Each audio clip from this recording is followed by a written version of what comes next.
when I became convinced that the universe is natural, that all ghosts and gods are myths, there entered into my brain, into my soul, into every drop of my blood, the sense, the feeling, the joy of freedom.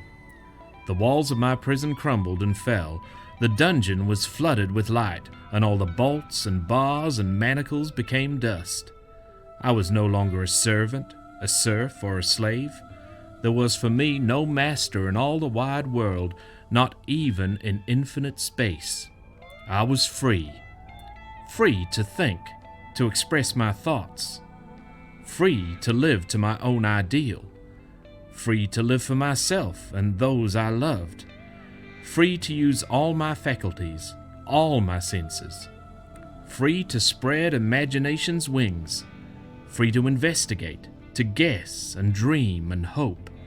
Free to judge and determine for myself. Free to reject all ignorant and cruel creeds, all the inspired books that savages have produced and all the barbarous legends of the past. Free from popes and priests. Free from all the called and set apart. Free from sanctified mistakes and holy lies.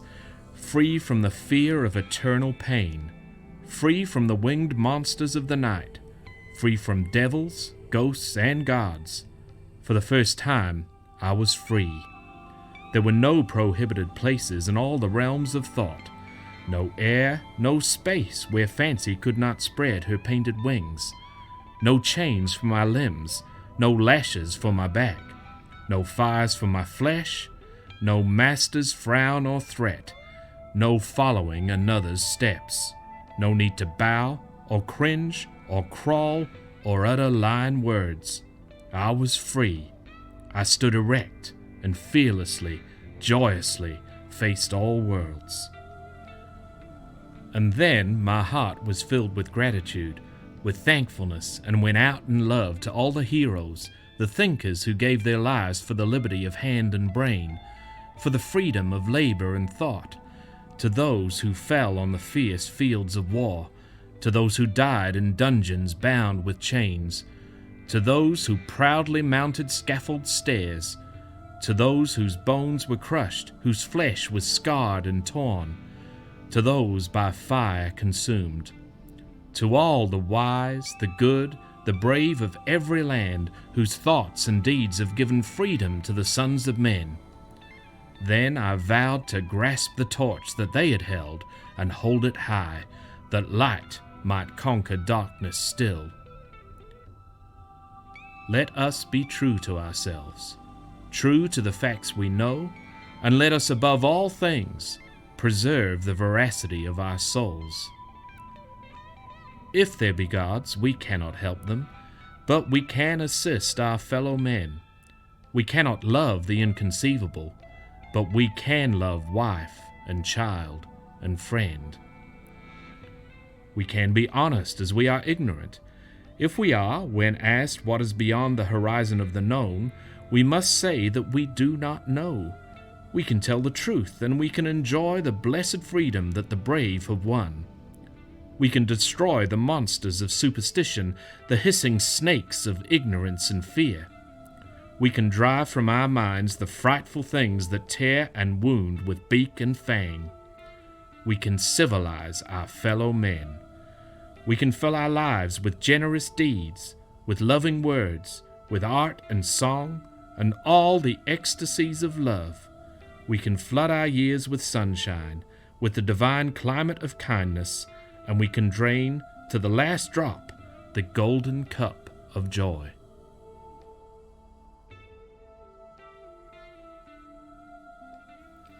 The bright side of humanism has no connection to humanism's philosophical foundation of materialism. It's dominated by the overarching doctrine of progress. This stems directly from the postulate of evolution. Everything, it's claimed, including human beings and their intellect, technology and culture, are evolving, developing, progressing. And this leads directly on to optimism about humans and their ability to do anything. Humanism is belief in humans, at least in some humans. The rainbow represents this optimism, this hopeful attitude. Everything is bright and beautiful. We're going somewhere. We're in control. Humans have grown up. I've expressed this belief in human beings by a series of couplets of words. Freedom and autonomy mean that humans are free from any higher authority other than themselves. There is none. They can do as they please without having to answer for their thoughts and actions. They're under the government of nobody but themselves. Autonomy means self-government, without being under any higher authority or without reference to a higher law. Consequently, humans are deemed to be the ultimate authority. Claiming man is the ultimate authority has some effects in the area of meaning. Think back to the jigsaw. On the dark side, the jigsaw was faced and declared meaningless. But now man in autonomy takes up the role of God and says, the meaning of things is the meaning I give them. So deified man as God, becomes the meaning giver, a characteristic of deity. Within the biblical worldview, everything has its true meaning in relation to the Creator. He made each individual part of the jigsaw and gave it its meaning, its identity, its character, its place. But the humanist asserts that there is no God above us and that all things have their meaning in relation to man. Everything is meaningless unless man gives it meaning. Some years ago, a staff writer for Wellington's Evening Post, David Cohen, interviewed former principal of Knox Theological College in New Zealand and Professor Emeritus of Religious Studies at Victoria University, Professor Lloyd Geering. An excerpt from this interview highlights nicely this role of man as the meaning giver. Who would you rate as your most formidable debating foe? Brian Edwards? Well, I suppose he could be, he replied with a doleful blink at the memory of the renowned Wellington broadcaster with whom he clashed on a television debate some years ago. Dr. Edwards, himself an atheist, accused Professor Geering of actually agreeing with him on all matters of doctrine. He continued, "What I found disappointing about him was that I tried to listen to what he said, whereas he had his mind made up." But you and he are in fundamental agreement, surely. Yes, we agree there is no God being out there, but he thinks there's no meaning at all. I say that we, as humans, can create meaning. The two are in agreement. The differences are trivial. Cosmetic variations should not blind us to the fact that we're dealing with precisely the same viewpoint here. Geering, the dreamer, is philosophically on the bright side. Edwards, the hard-nosed realist, is on the dark side, but both are inconsistent. Geering because he asserts meaning without a basis for it, and Edwards because he contends there's no meaning but lives as though there is. Education is one area where man, as meaning giver, has profound implications and where many Christians have been seduced. The vast majority of Christians have bought into the idea of secular education through accepting the idea there's such a thing as neutral knowledge. They've missed the fact that education is fundamentally a religious activity and thus have naively sold out to those who oppose God. It's not a matter of religion or no religion in education, but on which religion will education be founded, and thus which religion will education teach. New Zealand state schools, as with state schools everywhere, teach humanism. Rationalism and science indicate the unbounded faith placed in autonomous human reason and the supposed unlimited capabilities of it, particularly as expressed through science. Science is the means by which man understands and controls his world, solves his problems, and ultimately will control his own evolution. Scientists in general could be described as the priests of humanism, and a few standout ones as high priests. If there's a problem or controversy, scientists are brought in and their pronouncements are deemed authoritative. The oracle speaks, at least for the politically preferred side of an issue. Science still has this aura of authority despite its reputation being somewhat tarnished in a few areas, for example in relation to the arms industry and pollution of the environment. It's also losing out in a shift going on from Western to Eastern humanism, although the so-called New Age is not simply the Old Age revisited. Rather, it adds Western science and technology to Old Age mysticism, so that both Old and New School mystics often drape their mysticism in science speak. In regard to science, an important distinction needs to be made between what's been called operation science and historical, forensic, or origins science. Operation science is what's given authority to science. It involves observing, testing and measuring, and repeating the observing, testing and measuring by anyone who wants to do so. It's laborious, unglamorous work, but has been highly successful. It's brought us the absolutely amazing benefits and technology that fill our modern world. It's the stuff that put man on the moon.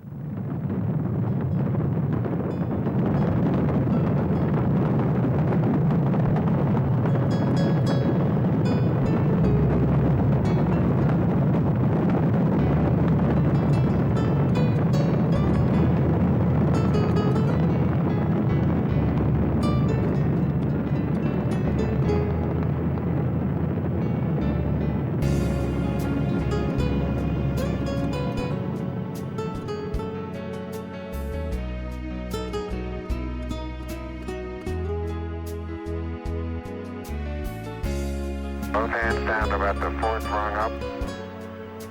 I'm going to step off the limb now. That's one small step for man, one giant leap for mankind.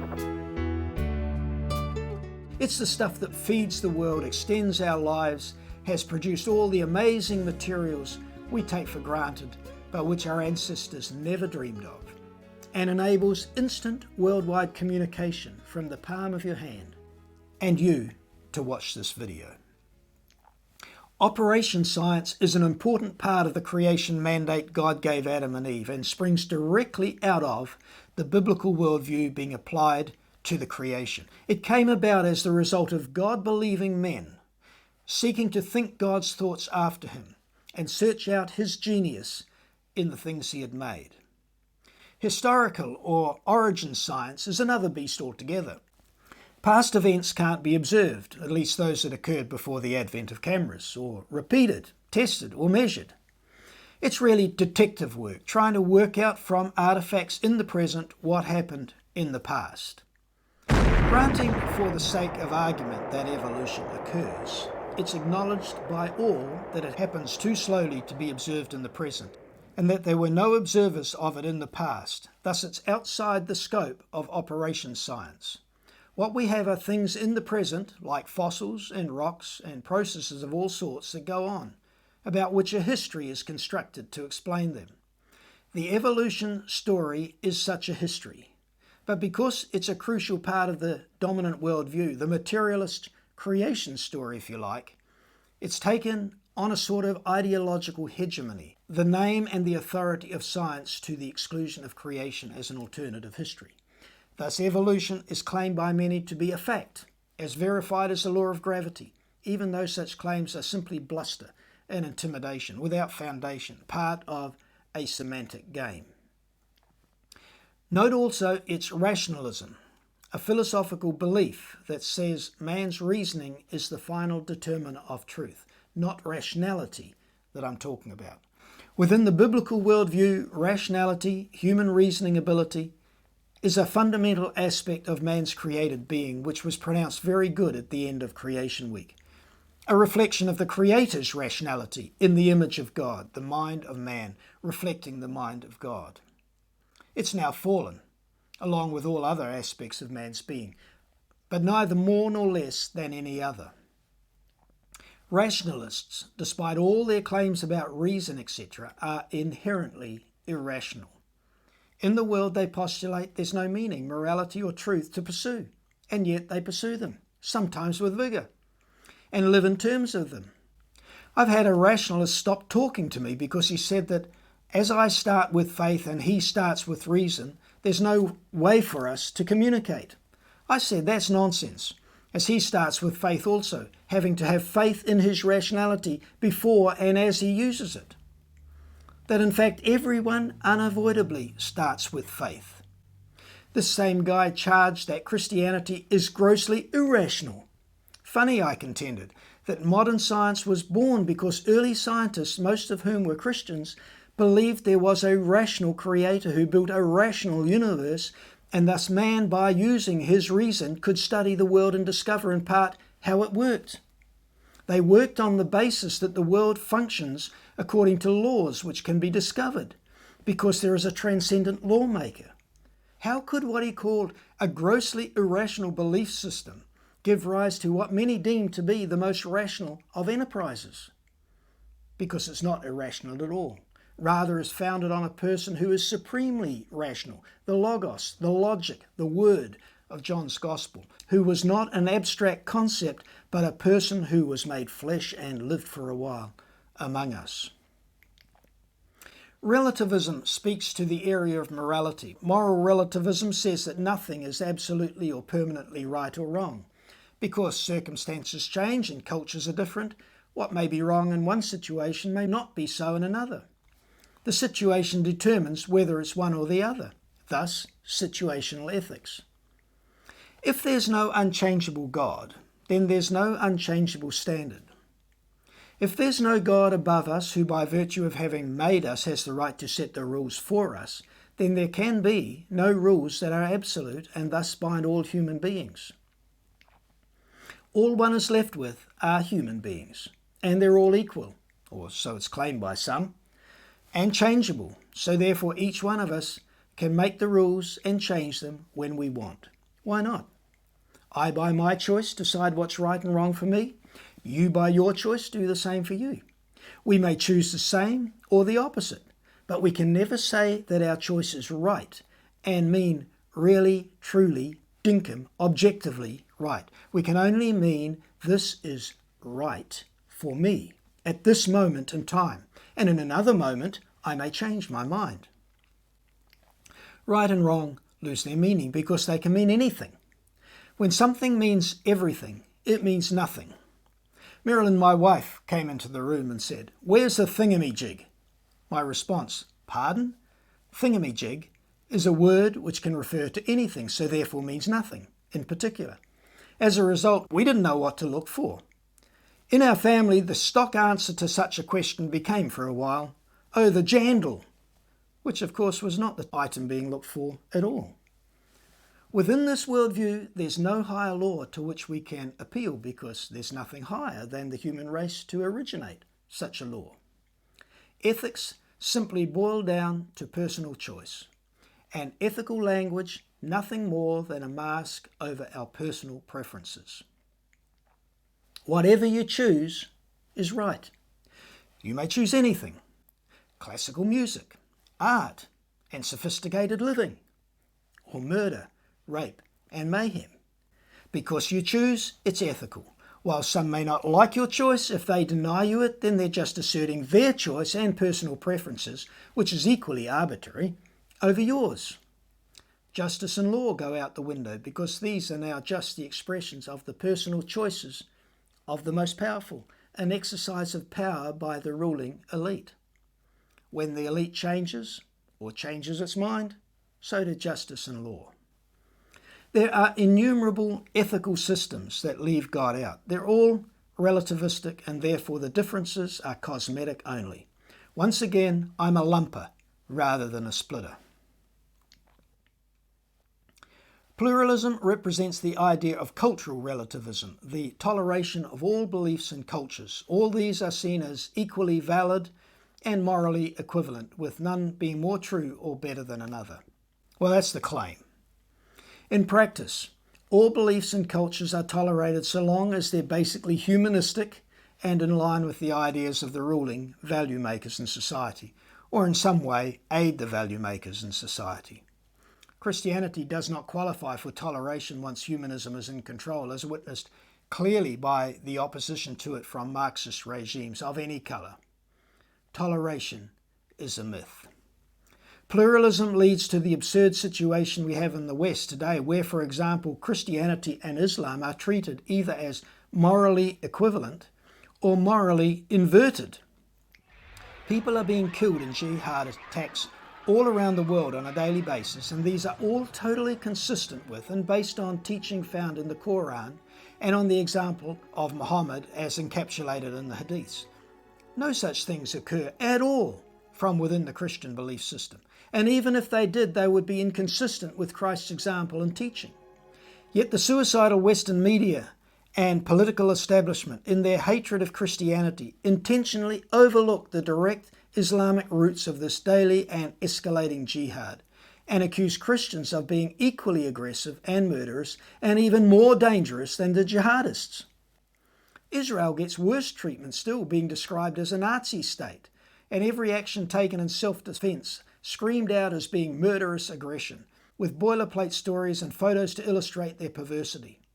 If all viewpoints really are valid, why the loud and strident opposition a few years ago to apartheid in South Africa? Why the stigmatizing of Hitler and Pol Pot? Why the apparent abhorrence of incest, of racism, of nuclear weapons? Why the abhorrence of Christianity in the State of Israel? Or as a counter-twist, why the glorification of mass murderers such as Mao and Stalin, Castro and Che Guevara by Western leftists and their increasing support of Islam, a totalitarian geopolitical system which has caused the death of upward of 250 million over a 1400-year history? And so on and on. Often the people who talk the loudest about so-called tolerance are the very ones who are the most intolerant, express the most hatred and make the strongest moral denunciations against others. Tolerance is simply a semantic weapon in the hands of such intolerant people.